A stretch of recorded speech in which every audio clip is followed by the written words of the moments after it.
Matrix algebra और matrix के कुछ फंडामेंटल्स हैं, तो उसके बारे में बात करेंगे आज। मैट्रिक्स कुछ इस तरीके से दिखाई देती है। जब हम कंप्यूटेशन करेंगे तो कुछ इस तरीके से लिखेंगे। तो मैट्रिक्स है क्या? इसको अगर हम प्लूरल में बोलें, एक से ज्यादा मैट्रिक्स को बोलेंगे तो उसको मैट्रिसेस बोलेंगे। और ये कुछ नहीं है, नंबर्स आपने लिखे, जैसे मैंने लिख दिया 23, 56, 92 और केवल इसके साथ एक स्क्वायर ब्रैकेट लगा दिया या राउंड ब्रैकेट लगा दिया, तो ये जो लिस्ट है या ये कहें एरे इन नंबर्स का या वैल्यूज का, इसी को हम मैट्रिक्स कहते हैं। या आप कहें कि मैट्रिक्स कुछ नहीं है, एक टेबल है नंबर्स का, ये आप कह सकते हैं। तो मैट्रिक्स आप नंबरों को किस तरीके से रोज और कॉलम में, क्योंकि जब आप टेबल के बारे में बात करते हैं तो इसमें ये रोज होती हैं, जो ये आप देख रहे हैं ये रोज हैं, 1 2 3 4, और ये आप जो देख रहे हैं इसको हम कहते हैं कॉलम, 1 2 3, ये कॉलम हो गई। और हर एक रो और कॉलम के इंटरसेक्शन पे एक नंबर रखा होता है और उसी को हम मैट्रिक्स कहते हैं। तो फिर से बताता हूं मैं कि मैट्रिक्स एक कलेक्शन है एलिमेंट्स का। एलिमेंट नंबर हो सकते हैं, जरूरी नहीं कि नंबर हो, ये और भी चीजें हो सकती हैं। इन नंबर्स में कोई भी तरीके के नंबर हो सकते हैं, लेकिन जरूरी है कि ये रोज, ये आपका रो हो गया, और ये कॉलम इसमें डिस्ट्रीब्यूटेड होंगे, इसमें रखे होंगे। लीनियर इक्वेशन जब हम देखेंगे वो भी एक कॉम्बिनेशन बनेगा इसमें। और जो ये स्क्वायर ब्रैकेट है, कई बार आप देखेंगे कि एक स्क्वायर ब्रैकेट हो सकते हैं, ये राउंड ब्रैकेट हो सकते हैं, बल्कि कई बार इस तरीके से भी मैट्रिक्स को लिखा जाता है। जैसे मैंने अब लिखा 2 3 5 6, ये 4 एलिमेंट हो गए, 2 इसमें रोज हो गई, 2 इसमें कॉलम हो गए। तो इस तरीके से भी लाइन बना के इसको रिप्रेजेंट किया जाता है। मैट्रिक्स यूज क्यों करते हैं, क्यों जरूरी है मैट्रिक्स को पढ़ना? वो इसलिए कि जो आप ये एक विजुअल देख रहे हैं, इसके पीछे मैट्रिक्स है, इसके पीछे किस तरीके से हम पॉइंट्स को ट्रांसफॉर्म करते हैं, चाहे वो आपका स्क्रीन मॉडल हो, चाहे वो आपका 3D मॉडल हो, कैसे ग्राफिक्स चलता है, बहुत सारे कंप्यूटेशन हम मैट्रिक्स फॉर्म में करते हैं। तो इसीलिए मैट्रिक्स पढ़ना जरूरी हो जाता है। मैट्रिक्स के डिमेंशन क्या होते हैं? अगर मैं आपके सामने एक मैट्रिक्स रखूं इस तरीके का 1 4 3 0 -7 5, और मैं आपसे कहूं कि इसका डिमेंशन बताइए, डायमेंशन क्या होगा? तो इसका डायमेंशन होगा इसका साइज। लेकिन क्योंकि मैट्रिक्स एक टेबल फॉर्म होता है जिसमें आपकी रोज होंगी, जैसे ये 2 रोज है और ये 3 कॉलम है, ये पहली रो, दूसरी रो, पहली कॉलम, दूसरी कॉलम, तीसरी कॉलम, तो इसको हम रो और कॉलम के टर्म में इसका साइज बताते हैं। जैसे इसका डायमेंशन क्या है, आपको पहले लिखना है कितने रोज हैं, कितने दिख रहे हैं आप, 1 रो 2 रो, तो 2 लिखेंगे। और कितने कॉलम्स हैं, 1 2 और 3, तो 3 कॉलम लिख दीजिए और इसमें क्रॉस कर दीजिए। तो कितना हो गया ये 2 क्रॉस 3, डायमेंशन कितना हो गया 2 क्रॉस 3। अब इस तरीके से ये फॉर्मेशन है। अब इसका एक स्पेशल नेम है, इस तरीके की मैट्रिक्स का स्पेशल नेम है, जिसमें आप देखें 1 6 -3 है। तो कितनी रोज है इसमें, पहला रो, दूसरा रो, सेकंड थर्ड रो, तो 3 रोज हैं इसमें। कॉलम्स कितने हैं, हमेशा रो यहां लिखा जाता है, रो इंटू कॉलम, रो यहां लिखा जाएगा, कॉलम यहां लिखा जाएगा। रो कितने हैं 3 और कॉलम कितने हैं 1, तो इसका डायमेंशन क्या होगा 3 क्रॉस 1।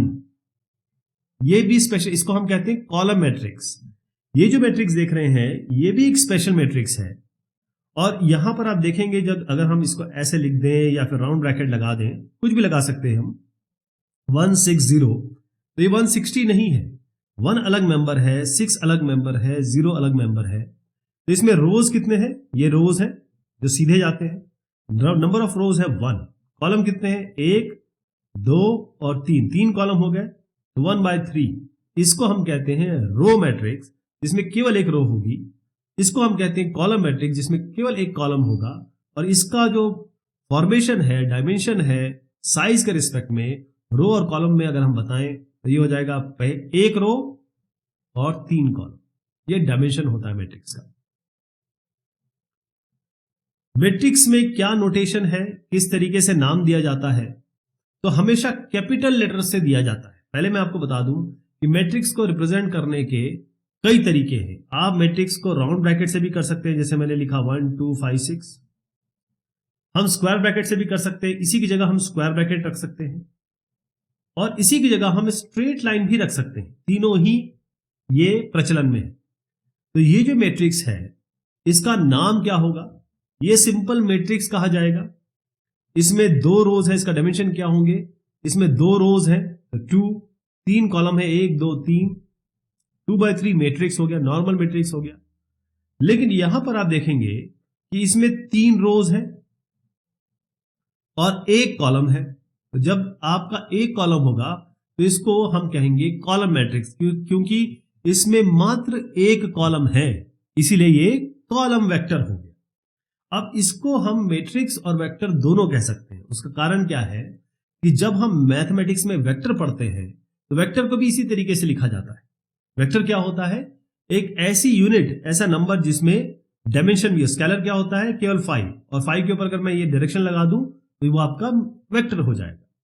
यहां पर आप देखेंगे कि ये जो मैट्रिक्स है इसमें 1 रो है और 3 कॉलम है, तो इस मैट्रिक्स को हम कहेंगे रो वेक्टर, क्योंकि इसका डायमेंशन हो गया 1 रो और 3 कॉलम।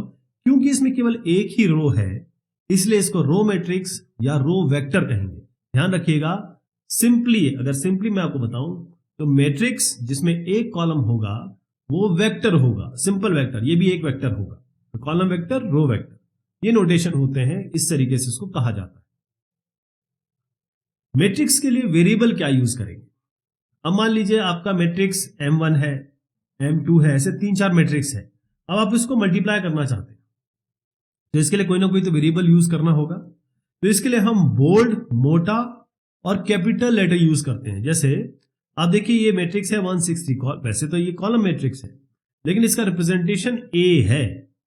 तो अगर मैं आपसे कहूं कि A स्क्वायर करना है या A.A करना है या A डिवाइडेड बाय A करना है, इसका मतलब यह है कि इस पूरे को स्क्वायर करना है, इस पूरे को 2 बार मल्टीप्लाई करना है, इस पूरे को एक दूसरे से डिवाइड करना है।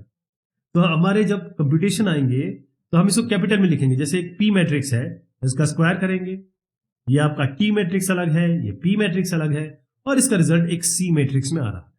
तो बस बताना ये था इसमें कि बोल्ड और कैपिटल लेटर्स में चलेगा, उसी तरीके से रिप्रेजेंट किया जाएगा। स्केलर मल्टीप्लिकेशन मैट्रिक्स के टर्म में क्या होता है? जैसे आपके पास एक नंबर है, सिंपल नंबर मैं आपको देता हूं, ये 3 है। अब आप कहेंगे इसका स्केलर मल्टीप्लिकेशन करना है किसी k से, k इंटू 3। अब k कोई भी वैल्यू हो सकती है, जैसे 2, k2 है तो 2 इंटू 3 कितना हो जाएगा? आपका 6 हो जाएगा। तो इसको हम 2 के साथ स्केलर मल्टीप्लिकेशन कहेंगे। तो हुआ क्या? 3 2 गुना बढ़ गया, 3 2 गुना बढ़ गया। इसका मतलब यह है स्केलर का मल्टीप्लिकेशन मैट्रिक्स में या वेक्टर में वो उसके नंबर्स को स्केल कर देता है, बढ़ा देता है। तो स्केलर मल्टीप्लिकेशन का मतलब मैट्रिक्स में होता है कि अगर एक मैट्रिक्स है, जैसे ये A B C D या वैसे मैट्रिक्स है, और इसके सामने हमेशा हम लैम्डा से रिप्रेजेंट करते हैं स्केलर वैल्यू जो मल्टीप्लिकेशन होने वाली है, वो हर एक वैल्यू से मल्टीप्लाई होगी। यानी रिजल्ट आएगा lambda A, lambda B, lambda C, lambda D, lambda E, lambda I, यानी हर एक वैल्यू का मल्टीप्लिकेशन होगा। जैसे एग्जाम्पल के तौर पे समझें तो इसका रिजल्ट क्या आने वाला है? हर एक वैल्यू को 3 से मल्टीप्लाई कर दीजिए, 3 इंटू 3, 3 इंटू 1 3, 4 3 12, 3 3 9, 3 0 0, 7 3 21, 5 3 50। आप इसको ऐसे लिखेंगे। क्लियर? अगर मैं आपसे कहूं मैट्रिक्स A है, इसका 2A करिए, तो 2 जो है वो आपका स्केलर है और इसका मल्टीप्लिकेशन क्या होगा? हर एक का ट्वाइस कर दीजिए। यानी कि जब आप इसका रिजल्ट लिखेंगे तो जो भी वैल्यू है अंदर उसको ट्वाइस कर दीजिए। यानी कि ये आएगा 2Q, ये आएगा आपका 2, ये होगा -8, 2 से इसको मल्टीप्लाई करेंगे -6, 2 1 2 और ये 2 1 2, ये रिजल्ट आएगा। स्केलर मल्टीप्लिकेशन ये होता है। इसको भी करके देखेंगे। अब इसमें एडिशन भी है, इसमें आप एडिशन भी समझ जाएंगे। -3 इंटू K, इसको लिखिए -3 और ये K लिख दीजिए, अब आपको स्केलर मल्टीप्लीकेशन करना है, तो ये 2k है, अंदर क्या आएगा 2k इंटू क्या होगा 2k स्क्वायर, ये क्या होगा k इंटू 2k स्क्वायर। अब क्योंकि मैट्रिक्स का जो एडिशन होता है उसमें सिंपली आप नंबर को ऐड कर देते हैं जो करस्पॉन्डिंग है, तो इसका रिजल्ट आएगा -3 प्लस 2k स्क्वायर और इसका आएगा k प्लस 2k स्क्वायर। ये होता है स्केलर मल्टीप्लीकेशन। रो मैट्रिसेस, रो मैट्रिसेस क्या होती हैं? ऐसी मैट्रिक्स जिनमें केवल रो होगी और एक रो होगी। कहने का मतलब यहां पर एक मैट्रिक्स है जिसमें नंबर है 1 2 3, कितने रो हुए हैं इसमें? इसको हम रो कहते हैं और इसको हम कॉलम कहते हैं। कॉलम कितने भी हो सकते हैं, कॉलम कितने भी हो सकते हैं, रो केवल एक होगा। तो 1/n अगर डिमेंशन है, ये कितने भी हो सकते हैं नंबर से, 1/n डिमेंशन है, यानी कि केवल एक रो है। जैसे यहां 1/3 है, ये बेसिकली ये मैट्रिक्स तो 1/3 है, केवल एक रो है। ऐसी मैट्रिक्सेस को हम रो मैट्रिसेस कहते हैं। कॉलम मैट्रिसेस, कॉलम मैट्रिसेस वो मैट्रिसेस होती हैं जिनमें केवल एक कॉलम होगा। रोज कितनी भी हो सकती है, ऐसा टेबल जिसमें केवल एक कॉलम होगा, रोज कितनी भी हो सकती हैं। तो अगर मैं आपके सामने ऐसा मैट्रिक्स लिखूं 1 2 3 और कितने भी हो सकते हैं, अगर 3 ही लिख दें, तो ये जो मैट्रिक्स हुआ इसका अगर डिमेंशन लिखा जाए, कितनी रोज है इसमें, 1 2 3, 3 रोज है। कॉलम्स कितने हैं, एक कॉलम है। तो जब केवल एक ही कॉलम होगा, यानी कि ये किस फॉर्म में है, ये n इंटू 1 फॉर्म में है, तो जब आपका केवल एक कॉलम होगा तो उस मैट्रिक्स को हम कॉलम मैट्रिक्स या कॉलम वेक्टर भी कह सकते हैं। स्क्वायर मैट्रिक्स, अब मैट्रिसेस इसलिए बोल रहा हूं मैं क्योंकि एक से ज्यादा की बात हो रही है। स्क्वायर मैट्रिसेस का मतलब ये होता है वो मैट्रिक्स जिसका डिमेंशन n/n हो, k/k हो, m/m हो, यानी कि रोज और कॉलम्स बराबर हो। जैसे मैंने आपके सामने लिखा एक मैट्रिक्स 2 3 4 6, इसमें कितने रोज हैं, 1 2 रोज हैं। कॉलम कितने हैं, 2, तो ये दोनों बराबर हैं, यानी कि रो और कॉलम बराबर है, इसीलिए इसको हम कहेंगे स्क्वायर मैट्रिक्स, क्योंकि स्क्वायर बना रहा है। यहां देखिए एक एग्जांपल दिया है जिसमें कितने रोज हैं, 1 2 3 और 3 रोज हो गए। कॉलम्स कितने, 1 2 3, 3/3, तो ये क्या हुआ, स्क्वायर मैट्रिक्स। तो 1/1 matrix, 2/2, 3/3, 4/4, 5/5 and this list goes on and on. इसको हम कहेंगे स्क्वायर मैट्रिक्स। मैट्रिक्स कंप्यूटेशन में जब हम जाएंगे तो देखेंगे कि कई चीजों को स्क्वायर मैट्रिक्स होना पड़ेगा, तभी उसका कंप्यूटेशन हो सकता है।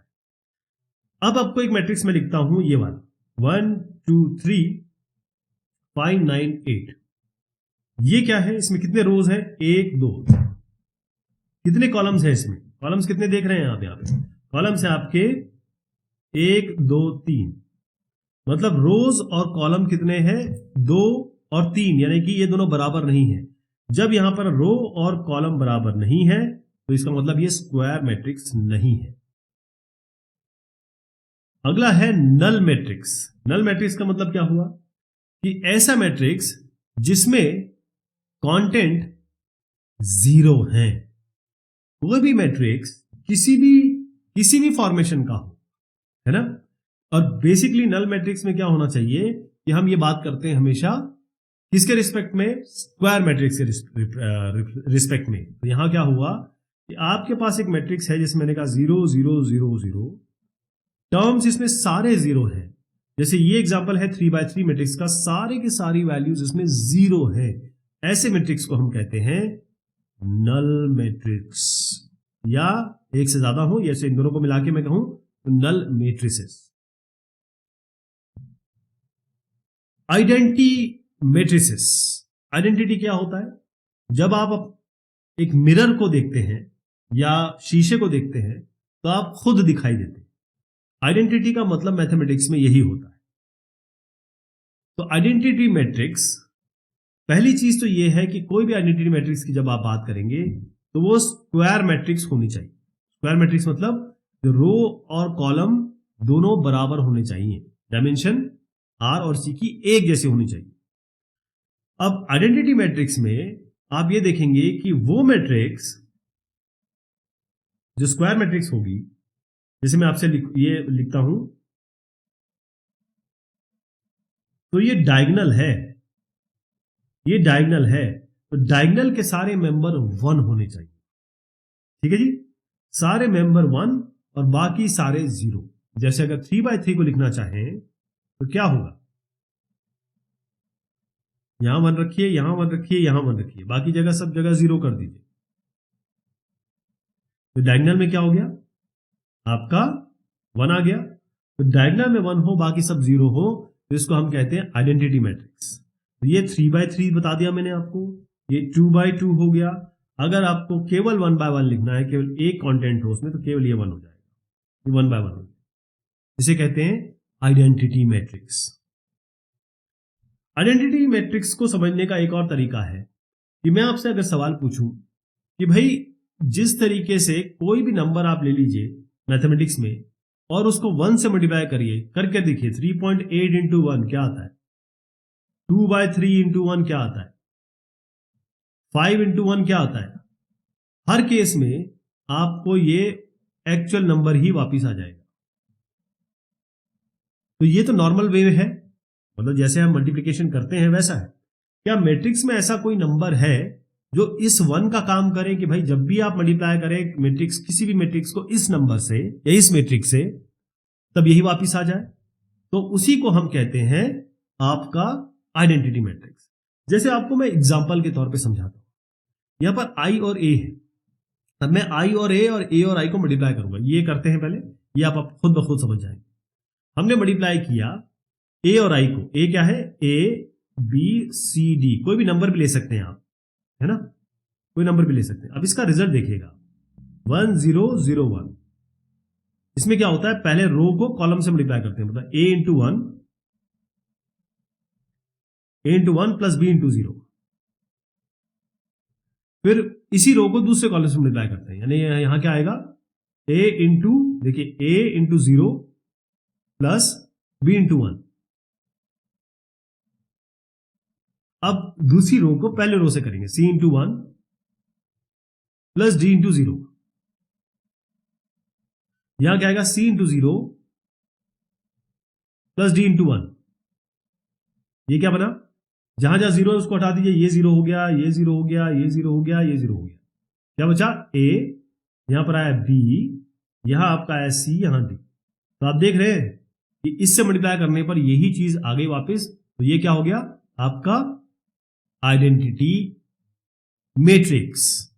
तो अगर आप आई इंटू ए भी करेंगे, इसको पहले रखेंगे, इसको मल्टीप्लाई करेंगे, तो भी आपका यही वापस आ जाएगा। इसीलिए हम इस आई को कह रहे हैं कि ये आइडेंटिटी मैट्रिक्स है।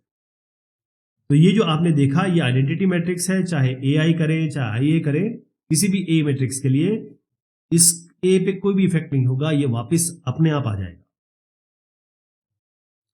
अगर आपको n बाय n मैट्रिक्स में जनरलाइज करना हो, तो कोई भी matrix n by n matrix होगा जिसमें आपको केवल ये करना है, ये कोई भी हो सकता है, ये 10 बाय 10 हो सकता है, 60 बाय 60 होता है, 100 बाय 100 हो सकता है। बस ये ध्यान रखना है कि जो इसका डायगोनल है वो सारे 1 होने चाहिए और बाकी जितने भी मेंबर हैं वो सारे 0 होने चाहिए। और दूसरी चीज, आइडेंटिटी मैट्रिक्स, ये स्क्वायर होना बहुत जरूरी है, स्क्वायर मैट्रिक्स होना जरूरी है। तो ये n बाय n मैट्रिक्स होगा, स्क्वायर मैट्रिक्स होगा, और जब भी किसी आइडेंटिटी यानी इससे मल्टीप्लाई करेंगे किसी भी मैट्रिक्स को, हमेशा यही मैट्रिक्स वापस आ जाएगा। ये मेन चीज है ना। तो अगर आपके पास स्क्वायर मैट्रिक्स है तब क्या होगा, आपके एक आइडेंटिटी मैट्रिक्स बन रहा है। लेकिन यहीं पर अगर आप कहें कि ये स्क्वायर मैट्रिक्स नहीं है, तब आइडेंटिटी मैट्रिक्स एक नहीं 2 आएंगे, ध्यान रहेगा। तो यहां पर आप देखिए, ये मैट्रिक्स रखा हमने, ये 3/3 है, और 3/3 मैट्रिक्स का आइडेंटिटी मैट्रिक्स क्या होगा, वो होगा सिंपल, आप 3 रो 3 कॉलम बनाइए और डायगोनल में 1 रख दीजिए, बाकी सब 0 हो जाएंगे।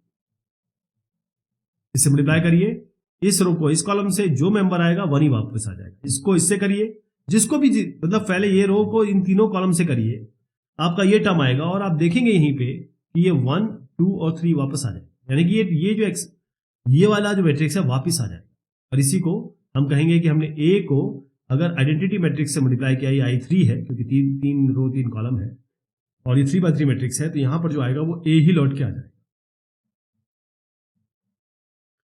डायगोनल मैट्रिक्स, डायगोनल मैट्रिक्स का मतलब ये है कि इसके जो डायगोनल के मेंबर्स होंगे, पहली चीज तो ये है कि ये स्क्वायर मैट्रिक्स होगा, यानी कि रो और कॉलम बराबर होंगे इसमें, और जितने भी इसके मेंबर होंगे यहां पर ये वाले वो कुछ होंगे, बाकी सारे जीरो होंगे।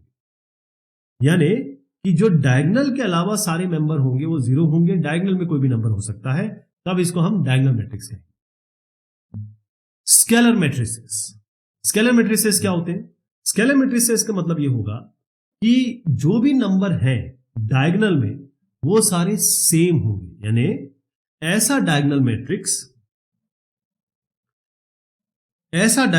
मैं 2x2 मैट्रिक्स बना रहा हूं क्योंकि ये स्क्वायर मैट्रिक्स होता है, इसमें डायगोनल के एलिमेंट सेम होंगे, बाकी सारे के सारे वो जीरो होंगे, मेन डायगोनल में वो सेम होने चाहिए, इसको हम स्केलर मैट्रिक्स कहेंगे। जैसे यहां पर देखिए सारे डायगोनल में 2 2 2 है, बाकी सारे जीरोस है।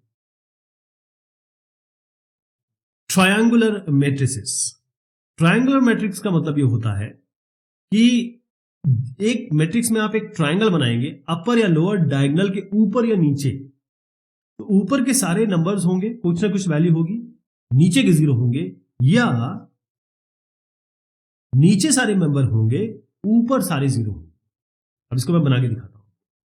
एक जितने भी डायगोनल के यहां सब चीजें होंगी डायगोनल से रिलेटेड, ओके। तो यहां पर अगर एक मैट्रिक्स बनाऊं मैं आपको, जैसे 5 9 2 3 8 और ये 4, ठीक है जी, ये बनाया मैंने 0 0 और 0, तो ये डायगोनल है। इसके ऊपर सारे इस डायगोनल, ये जो ट्रायंगल बन रहा है ना, ये अपर ट्रायंगुलर इसलिए कह रहे हैं इसको कहेंगे अपर ट्रायंगुलर मैट्रिक्स, क्योंकि अपर ट्रायंगुलर मैट्रिक्स में सारे नंबर्स हैं, और जो लोअर ट्रायंगल बन रहा है ये वाला, इसमें सारे जीरोस हैं, ठीक है जी। ये हो गया आपका अपर ट्रायंगल।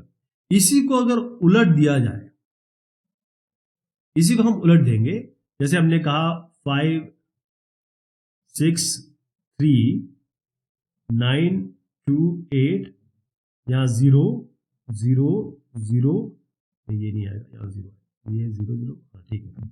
अब आप देखिए डायगोनल पे चलना है, ये डायगोनल हो गया, इसको हम ट्रायंगल बना देते हैं। तो जो लोअर ट्रायंगल है उसमें वैल्यूज है, लेकिन जो अपर ट्रायंगल है ये वाला, इसमें वैल्यू 0 है, तो इसको हम कहेंगे लोअर ट्रायंगुलर मैट्रिक्स, क्योंकि नीचे वाले सारे नंबर्स हैं, बाकी ऊपर वाले 0।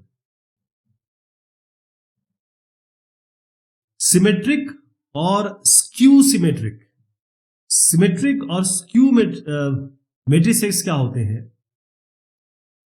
सिमेट्रिक मैट्रिक्स से मतलब ये होता है, इससे पहले आपको समझना होगा ट्रांसपोज क्या होता है। ट्रांसपोज का मतलब ये होता है, अगर मैंने ए मैट्रिक्स लिया और ए ट्रांसपोज किया तो रो को हमने कॉलम में बदल दिया, बस। तो जब हम रो को कॉलम में बदलते हैं तो दो चीजें आ सकती हैं, एक सिमेट्रिक मैट्रिक्स और एक स्क्यू सिमेट्रिक्स। मतलब अगर हमने ए ट्रांसपोज किया और वो पिछले मैट्रिक्स जिस मैट्रिक्स का ट्रांसपोज किया उसी के बराबर आ गया, तो हम कहेंगे कि ये ए जो है वो सिमेट्रिक मैट्रिक्स है। लेकिन यहीं पर हमने अगर ट्रांसपोज किया और वो पिछले मैट्रिक्स से नेगेटिव मैट्रिक्स आ गया, यानी पिछले मैट्रिक्स का नेगेटिव ए आ गया, तो इसको हम कहेंगे स्क्यू मैट्रिक्स है, स्क्यू। जैसे अगर हम कोई भी मैट्रिक्स ले लें, जैसे हम एग्जांपल ले लेते हैं, यहां पर ए वाला एग्जांपल ले लेते हैं, और मैं रो को कॉलम में चेंज करूंगा, है ना। तो यहां पर अब देखिएगा कि रो को कॉलम में हम चेंज कर रहे हैं, मैट्रिक्स हम लिख रहे हैं 1 0 0 0 1 0, वैसे डायगोनल मैट्रिक्स है 0 0 1। अब ये जो रो है ना, ये कॉलम में जाएगा, कैसे ट्रांसपोज से समझ जाएंगे आप। यहां पे ये रो इस कॉलम में जाएगा तो 1 0 0, ये रो इस कॉलम में जाएगा तो 0 1 0, और ये जो रो है 0 1 0 0 1 इस कॉलम में जाएगा तो 0 0 1। आप देखें ये मैट्रिक्स और ये मैट्रिक्स बिल्कुल सेम है क्या? नहीं। तो ये ए ट्रांसपोज है और ये ए है, ये दोनों बराबर है। जब ए ट्रांसपोज ए के बराबर होता है तो इसको हम कहते हैं सिमेट्रिक मैट्रिक्स। यहीं पर हम एक मैट्रिक्स ले रहे हैं 0, 4, -4 और 0। अब इसका ट्रांसपोज कर रहे हैं, ये जो रो है ये कॉलम बनेगा, 0 और -4 यहां लिखेंगे, यहां 0 यहां -4 यहां, रो कॉलम बन गया। ये जो रो है यहां ये कॉलम बनेगी, तो यहां 4 और 0। अब इसमें समानता ये है कि मैं अगर नेगेटिव बाहर ले लूं, बाकी सब अंदर वाले नेगेटिव हो जाएंगे, 0 ये हो जाएगा 4, ये हो जाएगा -4 और 0। अब ये जो चीज है ये ए है और ये भी ए है। हुआ क्या, ये जो ए ट्रांसपोज है, बेसिकली ए ट्रांसपोज ये आपके नेगेटिव ए के बराबर हो गया, है ना। इसका मतलब ये हो गया ये दोनों जो है वो ये मैट्रिक्स जो है वो स्क्यू मैट्रिक्स है, क्योंकि इसका ट्रांसपोज करने से वही वैल्यू आ जाती है लेकिन नेगेटिव में आती है। इक्वल मैट्रिसेस, बराबर मैट्रिसेस क्या होते हैं, वो मैट्रिक्स जो एकदम सेम हो, यानी वो मैट्रिक्स जिनका ऑर्डर सेम हो, डायमेंशन सेम हो और एलिमेंट भी सेम हो, राइट। जैसे ये मैट्रिक्स देखिए, इसमें 2 3 4 5 है और इसमें 2 3 4 5 है, यानी करस्पॉन्डिंग, ये इसको मैं लिखूं तो ये A11 है, फर्स्ट रो फर्स्ट कॉलम, ये है फर्स्ट रो सेकंड कॉलम, ये है A second row first column, ये सेकंड रो और सेकंड कॉलम। तो जो A11 है दोनों में, ये A11 इसका है, दोनों में A11 आपके 2 है। इसी तरीके से एक और ले लेते हैं, ये A22 ले लीजिए, A22 दोनों में 5 है। तो अगर मैं आपसे कहूं कि दो मैट्रिक्स सेम है, जैसे मैंने कहा A B C D, तो यहां लिख दिया मैंने आपका 2.8 3 9 और 5/6। A कितना हुआ 2.8, C कितना हुआ 3, B कितना हुआ 9 और D कितना हुआ 5/6। इसका मतलब होता है इक्वल मैट्रिक्स, बराबर मैट्रिक्स।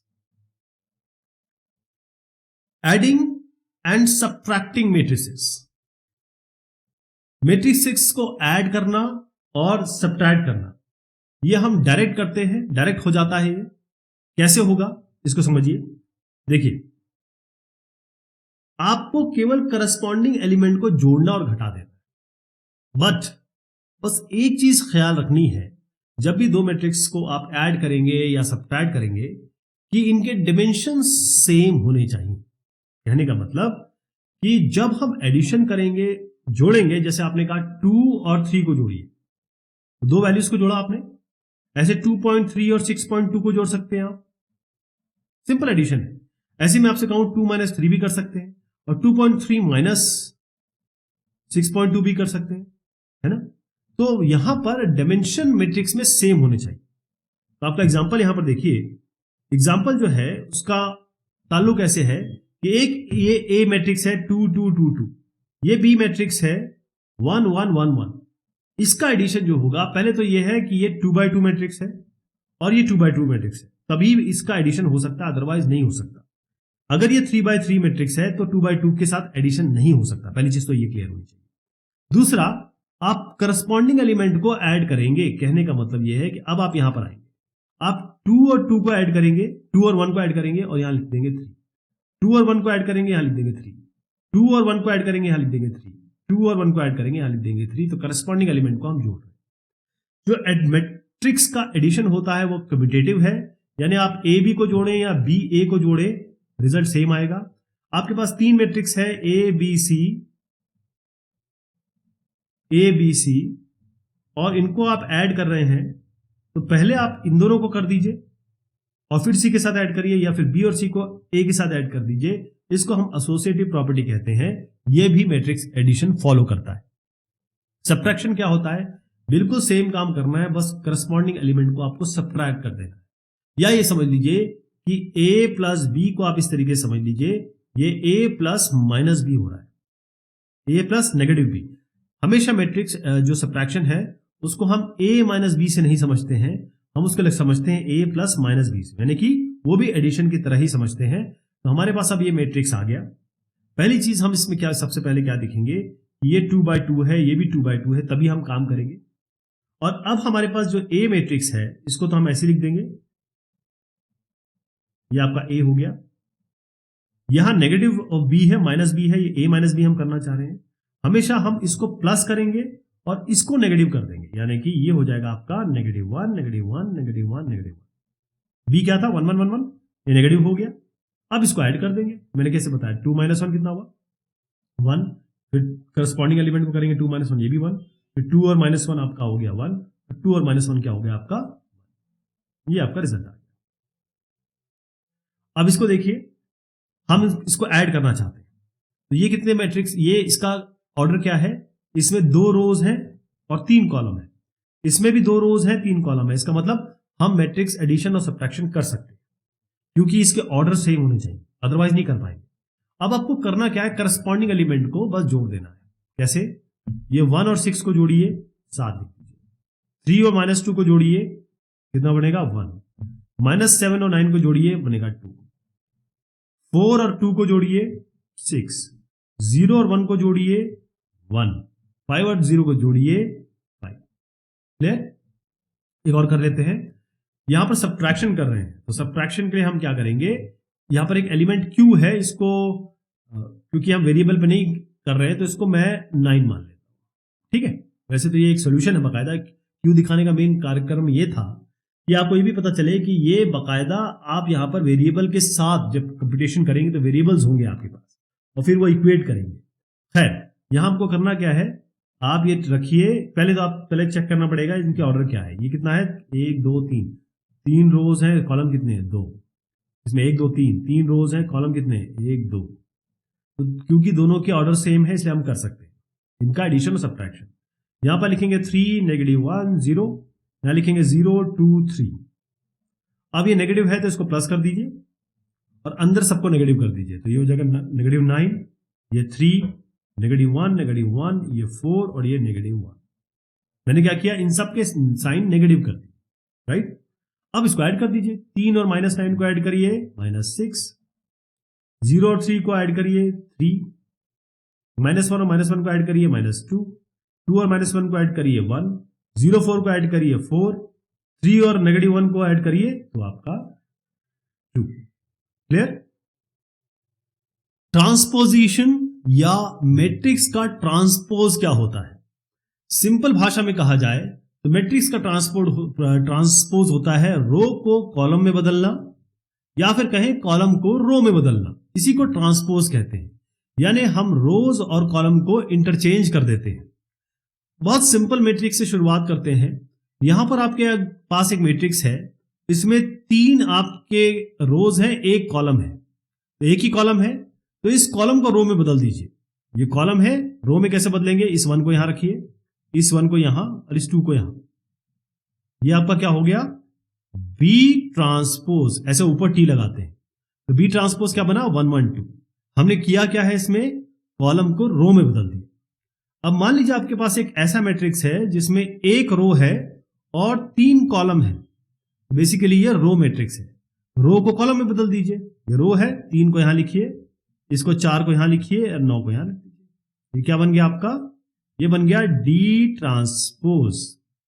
ठीक है जी, तो डी ट्रांसपोज कैसे बना 3 4 9। थोड़ा सा एक नॉर्मल मैट्रिक्स ले लेते हैं, रो को कॉलम में यहां बदलने के बाद हमारे पास एक ऐसा मैट्रिक्स है। तो ये 1 2 3 जो आप देख रहे हैं 5 4 1 6 7 4 ये रोज हैं जो बक्से में दिए हैं रोज। अब इसी को हमको कॉलम में बदलना है, तो 1 2 3 ये रो है, इसको करेंगे कॉलम में। ये 5 4 1 रो है, इसको करेंगे कॉलम में। 6 7 4 रो है तो उसको करेंगे कॉलम में।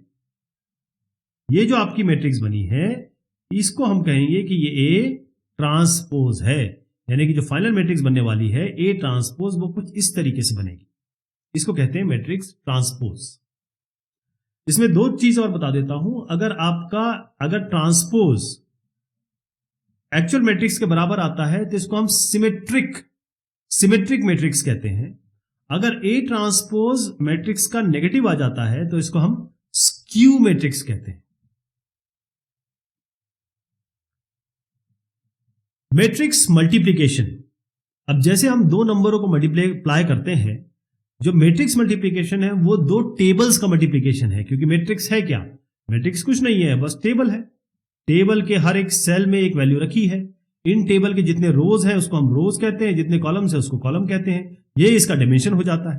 तो डायमेंशन का बहुत बड़ा रोल है मैट्रिक्स मल्टीप्लिकेशन में।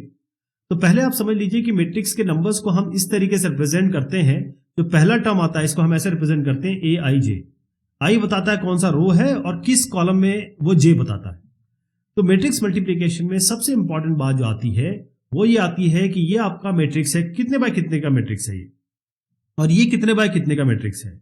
जब भी मैट्रिक्स आप कहेंगे, मान लीजिए ये आपका m बाय n मैट्रिक्स है ये वाला, और ये आपका मैट्रिक्स k बाय l है, ठीक है जी। ये तभी मल्टीप्लिकेशन हो सकता है जब n और k बराबर हो, ध्यान रहेगा। मतलब इसका पहले मैट्रिक्स का जो कॉलम है वो दूसरे मैट्रिक्स के रो के बराबर होना चाहिए, तभी काम बनेगा, तभी आपका रिजल्ट आएगा। और रिजल्ट जो आएगा, ये जो मैट्रिक्स बनेगा, इसका जो फाइनल डिमेंशन आना है वो ये दोनों होंगे m इंटू n। अब मैं इसका एक्चुअल बता देता हूं आपको। इसमें 1 2 3 4 4 रोज है। कॉलम्स कितने हैं? 1 2 3। इसमें कितने रोज हैं? 1 2 3। कॉलम्स कितने हैं? 1 2 2 कॉलम्स। तो इनका मल्टीप्लिकेशन हो सकता है क्योंकि ये 3 और ये 3 बराबर है, ये होना चाहिए। और जो रिजल्ट आएगा वो रिजल्ट जो होगा वो 4 बाय 2 मैट्रिक्स होगा। देखिए कितना है, 1 2 3 4 4 रोज है और 2 कॉलम है। क्लियर हो गया? मैट्रिक्स मल्टीप्लिकेशन ऐसे होता है। इसको अगर मैं आपको विजुलाइज कराना चाहूं, वैसे हम नंबर से भी करेंगे, तो करते क्या है इसमें, A11 को पहले ये पूरी रो लेंगे और इस कॉलम से मल्टीप्लाई करेंगे, एक एक टर्म को और ऐड करेंगे। कहने का मतलब A11 को B11 से मल्टीप्लाई करेंगे, ये हो गया। A12 को B21 से मल्टीप्लाई करेंगे, ये हो गया। A13 को B31 से मल्टीप्लाई करेंगे, ये हो गया। और तीनों को जोड़ देंगे, ये पहला टर्म आएगा। ये जो आया है ये फर्स्ट टर्म आया है आपका, मतलब ये वाला टर्म आया है। उसके बाद इसी रो को, अब कॉलम को बढ़ाएंगे, इसी रो को इस कॉलम के साथ करेंगे। कहने का मतलब A11 को B12 से, A12 को B22 से, A13 को B32 से, तीनों हो गया। इनके बाद जोड़ देंगे, जो इसका फाइनल एडिशन आएगा वो ये वाला टर्म होगा। उसके बाद हम जाएंगे सेकंड रो पे, और इस रो को पहले इस कॉलम से, फिर इस कॉलम से, फिर इस रो को इस कॉलम से, इस कॉलम से, फिर इस रो को इस कॉलम से, इस कॉलम से, ऐसे मल्टीप्लिकेशन करना है इसका। अब इस दो मैट्रिक्स को देखिए, इसमें कितने रो कितने कॉलम है? इसमें है 1 2 3 रोज है और 1 कॉलम है। इसमें कितने रो कॉलम है? 1 2 रोज है और 3 कॉलम है। तो क्या मैट्रिक्स मल्टीप्लिकेशन पॉसिबल है? नहीं है, क्योंकि इसका जो कॉलम है इसके रोज के साथ मैच नहीं करता, तो ये पॉसिबल नहीं हो पाएगा। ध्यान रहेगा। यहां पर हमारे पास एक्चुअल एग्जांपल है। इसको कैसे करेंगे? सबसे पहले हमको चेक करना होगा इसके रो और कॉलम मैच, मतलब रो और कॉलम के मैचिंग को हमको क्लियर करना पड़ेगा। हमारे पास कितने इसमें रोज हैं? 3 रोज हैं। कॉलम कितने हैं? 1 2 3 4। इसमें कितने रोज हैं, कितने कॉलम हैं? 4 रोज हैं और 2 कॉलम है। तो इसका जो कॉलम है इसके रो से मैच करता है, इसका मतलब मैट्रिक्स मल्टीप्लिकेशन पॉसिबल है। रिजल्ट जो आएगा वो हमेशा ये आएगा, ये 3x2 मैट्रिक्स बनेगा। इसका रो और इसका कॉलम इतना बनेगा। कैसे होगा? सबसे पहले हम ये रो लेंगे और ये कॉलम लेंगे। कैसे करना है? 1 को 5 से मल्टीप्लाई करिए, यहां लिखिए। 0 को 1 से मल्टीप्लाई करिए, यहां लिखिए। 3 को 0 से मल्टीप्लाई करिए, यहां लिखिए। -2 को 8 से मल्टीप्लाई करिए, यहां लिखिए। और फिर ये कंप्यूट करके -11, ये पहला मेंबर होगा यहां का। ठीक है जी। अगला देखिए, अब ये रो आप रखेंगे क्योंकि सारे कॉलम करने पड़ेंगे इस रो के साथ। अब ये कॉलम चेंज हो गया। इसमें क्या करेंगे? अब मैं इसको करके दिखाता हूं आपको। 1 और ये 1, 1 इंटू 1 करेंगे, 0 इंटू 7, 0 इंटू 7 करेंगे, फिर 3 इंटू 3 करेंगे, फिर -2 इंटू 3 करेंगे और इन सबको जोड़ देंगे। तो अब रिजल्ट क्या आएगा? वो यहां रखा जाएगा। रिजल्ट आएगा आपका ये 16, यहां रखेंगे। अब आप सेकंड कॉलम पे चले जाएंगे। सेकंड कॉलम को इसी तरीके से फर्स्ट जो सेकंड रो है, सेकंड रो पे चले जाएंगे और सेकंड रो को फर्स्ट कॉलम और सेकंड कॉलम के साथ करेंगे। यानी 2 into 5 plus 8 into 1 plus 4 into 0 plus 3 into 8, ये कहां लिखेंगे आप? यहां पर। फिर अगला क्या होगा, अगला 2 into 1, 8 into 7, 4 into 3, 3 into -3, वो 61 यहां लिखेंगे। अब आप जाएंगे इस रो पे और इस कॉलम के साथ, यानी कि 7 into 5, -1 into 1, 0 into 0, 2 into 8, इन सबको जोड़ देंगे 50 आ जाएगा। नेक्स्ट वाले में 7 into 1, -1 into 7, 0 into 3, 2 into -3, इनको मल्टीप्लाई करके ऐड करेंगे, वो -6 आ जाएगा। क्लियर?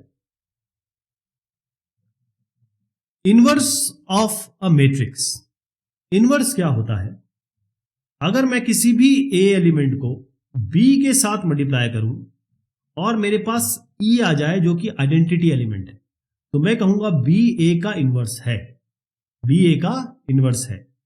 तो किसी भी मैट्रिक्स जिसको हम इस तरीके से रिप्रेजेंट कर रहे हैं, उसका जो इनवर्स होगा उसको हम रिप्रेजेंट करेंगे ऐसे, -1 इसका पावर होगा, और जब ये रिजल्ट आएगा तो ये आइडेंटिटी क्या हो जाएगा, आइडेंटिटी मैट्रिक्स आ जाएगा। ठीक है, ये आइडेंटिटी मैट्रिक्स, तो ए का इनवर्स, जब हम ए के इनवर्स से इसको मल्टीप्लाई करेंगे तो आइडेंटिटी मैट्रिक्स होना चाहिए, इसको हम इस तरीके से रिप्रेजेंट करेंगे। तो मैट्रिक्स ए जो कि नॉन सिंगुलर है, सिंगुलर मैट्रिक्स का मतलब ये होता है जिसका डिटर्मिनेंट 0 हो। तो ध्यान रखिएगा कि मैट्रिक्स नॉन सिंगुलर होना चाहिए, इसका डिटर्मिनेंट 0 नहीं होना चाहिए। या ये कहें मैट्रिक्स ए इन्वर्टिबल तभी है जब किसी भी मैट्रिक्स के साथ ऐसे एलिमेंट को मल्टीप्लाई करें, ऐसे मैट्रिक्स को करें कि इन दोनों का मल्टीप्लिकेशन आइडेंटिटी देता है। अगर आप देखें 1 into, मैं आपको करके दिखा देता हूं, ये हुआ कैसे, 1 into 2/3 प्लस 1 into 1/3 यहां आ गया, फिर 1 into -1/3 और 1 into 1/3 दोनों को जोड़ दीजिए, फिर -1 into 2/3 प्लस 2 into 1/3 ये हो गया, फिर -1 into -1/3 प्लस 2 into 1/3 ये यहां हो गया। इनको जब कंप्यूट करेंगे तो 1 0 0 1, और ये जो मैट्रिक्स है ये कुछ नहीं है, ये आइडेंटिटी मैट्रिक्स है 2 क्रॉस 2। क्लियर? इस मैट्रिक्स को हम कहेंगे कि ये इस, मान लीजिए ए है तो ये ए इनवर्स है, ये इसका इनवर्स मैट्रिक्स है। तो नोटेशन क्या है, ए इनवर्स लिखना, आपको -1 की पावर डाल देनी है। जो इनवर्स मैट्रिक्स है यूनिक होता है, क्योंकि एक ही ऐसा मैट्रिक्स होगा जिसके साथ आप जब इसका ऑपरेशन करेंगे तो आइडेंटिटी मैट्रिक्स होगा, और कोई मैट्रिक्स यूनिक नहीं हो सकता। अगर आप एक ए मैट्रिक्स का इनवर्स लेके उसका भी इनवर्स कर दें तो आपको ओरिजिनल मैट्रिक्स मिल जाएगा। ठीक है, अगर आपके पास एक इन्वर्टिबल मैट्रिक्स है और आप उसके ट्रांसपोज का इनवर्स निकालेंगे तो वो एक ही बात होगी कि आप ए इनवर्स का ट्रांसपोज निकालें। ट्रांसपोज क्या होता है, रो और कॉलम में तब्दील करना, रो को कॉलम, कॉलम को रो।